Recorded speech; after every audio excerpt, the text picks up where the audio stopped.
Good evening students. मैंने आपको last class में मैंने आपको पढ़ा दिया था फर्स्ट जनरेशन के जितने भी रोमांटिक पोइट थे उनके बारे में मैंने बताया था, जिसमें मैंने आपको विलियम वर्ड्सवर्थ की बात किया था। मैंने विलियम वर्ड्सवर्थ की बात किया था, रॉबर्ट साउदी की बात किया था, अल्फ्रेड लॉर्ड टेनिसन की तो बात हमने नहीं किया था। William Wordsworth, S T. Coleridge, Robert Southey और विलियम ब्लैक, 4 पोइटों को हमने कवर किया था। आज कम से कम हम 2 पोइट को और बड़े महान पोइट को कवर करने वाले हैं, जिसमें लास्ट क्लास में मैंने जॉन कीट्स के बारे में भी आपको बता दिया था। ठीक है, जॉन कीट्स की फेमस पोएम है एंडीमियन, विलियम वर्ड्सवर्थ की फेमस पोएम है प्रिल्यूड, और एस.टी. कॉलरेज की फेमस पोएम है Kubla Khan, rime of ancient mariner, ये सब। ठीक है, याद रखना है। विलियम वर्ड्सवर्थ और एस.टी. कॉलरेज मिल करके एक बुक लिखवाए थे जिसका नाम था लिरिकल बैलेड। लिरिकल बैलेड से इंपॉर्टेंट क्वेश्चन कब छपी, तो 1798 में, 1798 में, ये याद रखना है आपको। और क्या याद रखना है, लिरिकल बैलेड में 19 पोएम लिखा था विलियम वर्ड्सवर्थ ने और 4 पोएम लिखा है एस.टी. कॉलरेज ने, ये आपको याद रखना है। और मैंने आपको याद करने वाली कुछ बात बताई थी उसमें कि स्टार्ट जो होता है lyrical ballad rhyme of ancient mariner से स्टार्ट होता है, और विलियम वर्ड्सवर्थ की जो पोएम है वो उसकी लास्ट जो लिरिकल बैलेड की जो लास्ट पोएम है उसका नाम है टिंटर्न एबे, याद रखना है। प्रिल्यूड कंप्लीट हो गया था 1805 में, लेकिन after the death of William Wordsworth it was published, इसको पब्लिश करवाया गया था विलियम वर्ड्सवर्थ की डेथ के बाद, ये भी मैंने आपको याद करवाया था। रॉबर्ट साउदी के बाद विलियम वर्ड्सवर्थ को चुना गया था पोएट लॉरिएट, और विलियम वर्ड्सवर्थ के बाद बने थे अल्फ्रेड लॉर्ड टेनिसन।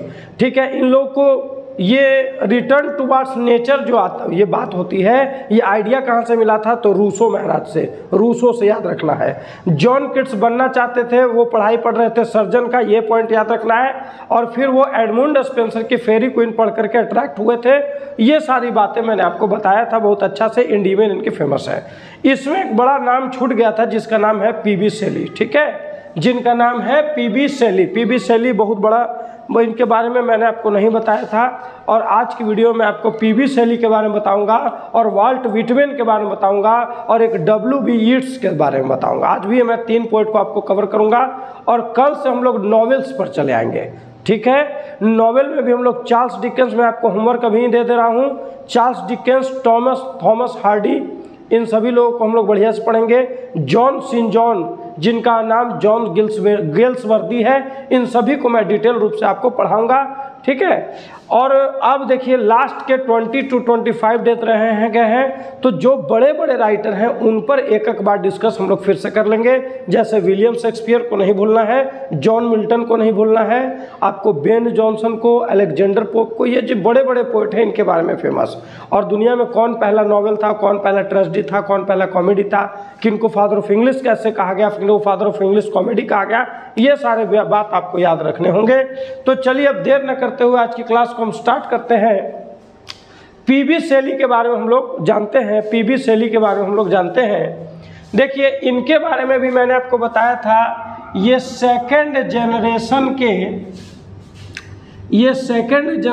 के रोमांटिक पोएट थे। मैंने कल आपको बताया था सेकंड जनरेशन के रोमांटिक पोएट थे, याद रखना। तो सेकंड जनरेशन के रोमांटिक पोएट कौन कौन थे, तो लॉर्ड बैरन थे, याद रखिएगा। लॉर्ड बैरन के बाद आपके पी.बी. शेली थे, और आपके एक जॉन कीट्स थे। तो जॉन कीट्स के बारे में मैंने आपको डिटेल में पढ़ा दिया, आज पी.बी. शेली के बारे में पढ़ा रहा हूँ। याद रखना सेकंड जनरेशन के रोमांटिक पोएट में इनका नाम आता है। इनसे जो इम्पोर्टेंट घटना है उन पर हम लोग फोकस करेंगे, ताकि एग्जाम में आने वाले एक भी क्वेश्चन ना छूटे आप लोग से। क्लियर है? तो देखिए सब लोग जन्म 1792 में, 1822 में इनकी डेथ हुई है। डेथ पर थोड़ा सा बात करेंगे, अच्छा खासा बात है इनकी। 1792 में जब इनका जन्म हुआ तो होर्सम नाम के डिस्ट्रिक्ट में इनका जन्म हुआ है, इंग्लैंड में। पहला ये जो आपको मैंने 3 लिखा है, ये इनके एजुकेशन स्कूल और कॉलेज है। ठीक है, जहाँ से इनको एजुकेशन मिला, पहला एजुकेशन साइन हाउस से, ईटन कॉलेज से और ऑक्सफोर्ड कॉलेज से। ऑक्सफोर्ड यूनिवर्सिटी में ये पढ़ने गए थे। बहुत इंपॉर्टेंट घटना है ऑक्सफोर्ड यूनिवर्सिटी वाली, समझिएगा। जब ये ऑक्सफोर्ड यूनिवर्सिटी में गए तो पी.बी. शेली और इनके दोस्त थॉमस हॉज नाम के इनके दोस्त थे, ये दोनों दोस्त ने एक पैम्फलेट छपवा दिया था। पैम्फलेट पैम्फलेट छपवाया था, उस पैम्फलेट का नाम क्या था? The necessity of atheism, necessity of atheism. अब याद रखिए, ये एथिज्म नाम के वर्ड के बारे में मैं पहले भी आपको चर्चा कर चुका हूँ। थियोलॉजी का मतलब होता है धर्म ज्ञान, और जो ईश्वर में विश्वास रखे उसको हम लोग बोलते हैं थीस्ट, और जिसवर में विश्वास नहीं रखे उसको बोलते हैं एथिस्ट। देख लीजिए, तो ये धर्म के खिलाफ अगर इन्होंने पैम्फलेट छपवाया, और इसी के कारण इनको ऑक्सफोर्ड यूनिवर्सिटी से इनको निकाल दिया गया था। ये याद रखने वाला पॉइंट है। ये क्वेश्चन कई बार पूछा गया है, किस चीज़ के मतलब, ठीक है, किस पब्लिशमेंट के कारण इनको ऑक्सफोर्ड यूनिवर्सिटी से निकाला गया था? तो necessity of atheism, necessity of atheism ये एक पैम्फलेट था, ठीक है। अब देखिए, जब इनको कॉलेज से निकाल दिया गया तो ये वापस अपनी डिग्री उग्री पूरा करने नहीं गया, मतलब जितना पढ़ लिए मेरे लिए इतना काफ़ी है। और पहला गॉथिक नॉवेल इन्होंने लिखा है, पहला गॉथिक नॉवेल इन्होंने लिखा है, इसका नाम है जेस्टोरेजी। याद रखिएगा, पीबी शेली का फर्स्ट पब्लिश्ड वर्क कौन है? तो जेस्टोरेजी, और यह एक गॉथिक नॉवेल है। गॉथिक नॉवेल के बारे में बता दे रहे हैं आप लोग को, जो भूत प्रेत से रिलेटेड, ठीक है, जो घोस्ट स्टोरीज, भूत प्रेत से लिखी गई बातें होती हैं तो उसको घोस्ट स्टोरी। अब याद करिए, कल के प्रैक्टिस सेट में मैंने आपको कुछ पढ़ाया था। कल के प्रैक्टिस सेट में मैंने आपको एक बताया था, दुनिया का फर्स्ट गॉथिक नॉवेल कौन है? तो फर्स्ट गॉथिक नॉवेल दुनिया का होरेस वालपोल जी के द्वारा लिखित द कैसल ऑफ ओट्रांटो। ये कल मैंने बताया था, होरेस वालपोल के द्वारा लिखा गया द कैसल ऑफ ओट्रांटो दुनिया का फर्स्ट गॉथिक नॉवेल था, ठीक है। तो ये भी बात याद रखिएगा कि पीबी शेली जी के द्वारा जो फर्स्ट गॉथिक नॉवेल लिखा गया है, या ठीक है, तो इनके द्वारा ऐसा नहीं कि पहला गॉथिक नॉवेल लिखा गया है। अगर इनकी कोई भी रचना की बात किया जाएगा तो सबसे पहली रचना है जेस्टोरेजी, जो गॉथिक नॉवेल है, ठीक है। अब थोड़ा सा इनके लाइफ के बारे में आ जाइए। लाइफ के बारे में, इनकी पहली प्रेमिका रही हैरियट नाम की, ठीक है। इनकी पहली प्रेमिका रही हैरियट नाम की, और मात्र वो 16 साल की थी। तो इनके साथ ये एलोप्ड, एलोप्ड एक वर्ड होता है, एलोप का मतलब होता है लवर के साथ भागना, ELOPE, एलोप का मतलब होता है लवर के साथ भाग गए। लेकिन उनसे इनकी शादी ज़्यादा दिन बनी नहीं। तो इनकी जो सेकंड प्रेमिका हुई वो स्कूल की एक टीचर थी, उसका नाम था एलिजाबेथ हिटनर, ठीक है, एलिजाबेथ हिटनर। तो इनके साथ इनका जो प्रेम हुआ, तो इनके प्रेम पर इन्होंने एक पोयम लिख डाला, ठीक है। और या ये भी कहें कि उस पोयम की इंस्पिरेशन अगर होंगी तो ये एलिजाबेथ हिटनर थे, ठीक है। लेकिन इनको ब्रेक थ्रू कहाँ से मिला पीबी शेली को? याद रखिएगा, तो इन्होंने लेओन एंड सीथना नाम का एक लॉन्ग नरेटिव पोयम लिखा, long narrative poem. Leone and सीथना को इन्होंने छपवा दिया, बाजार में इनके मतलब कॉपीज़ भी चले गए। लेकिन फिर इन्होंने उस सभी कॉपीज को वापस बुलाया और फिर से उसको रिवॉल्ट ऑफ इस्लाम के नाम से छपवाया। किस नाम से? यही revolt of Islam, it was reused revolt of Islam, यहाँ पर लिखा हुआ है। अगर आप लोग को यहाँ नहीं आ जा रहा है तो नज़र, ये इनका एक बड़ा फेमस VVI क्वेश्चन, इनके VVI क्वेश्चन में एक ये वाला नेसेसिटी ऑफ एथिज्म याद रखिएगा, और रिवॉल्ट ऑफ इस्लाम याद रखिएगा। रिवॉल्ट ऑफ इस्लाम किसका नाम था? तो लैंड ऑन सीथना का रीनेम्ड था, याद रखना, ये पॉइंट बड़ा इंपॉर्टेंट है, ठीक है। और इनसे जो सबसे इंपॉर्टेंट पूछा जाने वाला क्वेश्चन है वो ये यहाँ पर देखिए, आप लोग देख रहे होंगे थोड़ा सा यहाँ पर, he wrote an elegy on the death of John Keats. ये क्वेश्चन TGT हो, PGT हो, यूपी में जाइए, झारखंड में जाइए, बिहार में तो पहली बार इतना बड़ा एग्ज़ाम होने जा रहा है। और किसी भी अगर स्टेट लेवल के एग्ज़ाम में जाइए, इंग्लिश के एग्ज़ाम में जाइए, तो ये बड़ा इंपॉर्टेंट क्वेश्चन है कि Adonais is written on the death of, तो आंसर जॉन किट्स। और हु रोट एडोनिस? तो पीबी शेली। पीबी शेली अभी आपको देखिए, सेकेंड जनरेशन के जब ये पोएट थे, याद रखिए, जब ये सेकेंड जनरेशन के पोएट थे, लॉर्ड बैरोन, पीबी शेली और जॉन किट्स, एकदम याद कर लेना है ये सब, कहाँ से क्वेश्चन आ जाए। 7 group of 7 poets is called university wits, ये याद कर लेना है। कैवेलियर पोएट कौन कौन थे ये याद रखना है। प्री रेफेलाइट मूवमेंट में कौन कौन था ये याद रखना है। एस्थेटिक मूवमेंट क्या हुआ था ये याद करना है। ये सब 40 चीज़ें याद करिए। अब 20-25 दिन बच गया है। 9-10 की बुक आशा है कि आप लोगों ने ख़त्म कर लिया होगा। 9-10 वाली बुक को एकदम बढ़िया से कवर कर लीजिए।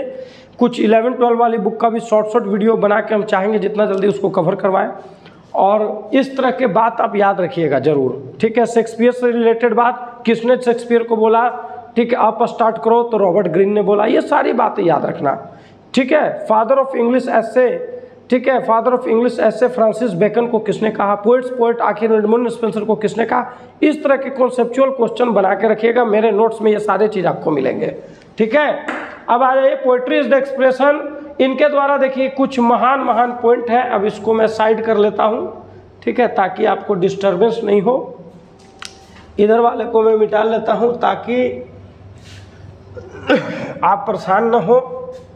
हाँ, तो जॉन किट्स के डेथ पर इन्होंने एडोनिस लिखा, याद रखना है। P B Shelley and Edward Williams. अब यहाँ पर देखिए पीबी शेली और एडवर्ड विलियम्स नाम के दो दोस्त समुद्री जहाज से यात्रा कर रहे थे। इसी दौरान इनकी ड्राउंड इन ए सी, एक समुद्र में डूब करके इनकी मृत्यु है। ड्राउंड इन ए सी, ठीक है। अब इनके द्वारा एक लिखित बहुत अच्छा लाइन है, इसको भूलना मत। Poetry is the expression of the imagination of the poet. ये लाइन किसने लिखा है, तो आपके ऑप्शन में अगर 4 ऑप्शन आएंगे तो पीबी शेली। अब आप लोग से एक सवाल है, ठीक है, कि the language of poetry should be the language of man. ये किसने लिखा है, ये किसने लिखा है, थोड़ा सा सोचिए। मैं 2-3 सेकंड के बाद आंसर दूंगा, जल्दी से बताइए आप लोग। Poetry of language should be the language of man, ये लाइन है विलियम वर्ड्सवर्थ का। तो ऐसे लाइन आपको याद रखना चाहिए। टू बी और नॉट टू बी कहाँ से लिया गया है, तो हैमलेट से लिया गया है, ठीक है। ये सब सारी ऐसे पॉइंट्स आपको याद रखना है। Frailty is the name of women, ये कहाँ से लिया गया है, तो हैमलेट से लिया गया है, ठीक है। हैमलेट में 7 सॉलिलोक्यू हैं। तो ये सारी बातें आपको याद रखनी होंगी। अब टर्जा राइमा क्या है, याद रखिएगा। इनकी एक पोयम आई थी, ode to the west wind. Ode to the west wind इनकी एक पोयम आई थी, याद रखना है, ode to the west wind. और ये किस राइमा में लिखी थी, टर्जा राइमा, याद रखना। ओटावा राइमा पढ़ाए हैं, ठीक है। तो 8 लाइनों की एक स्टैंजा को ओटावा राइमा कहते हैं।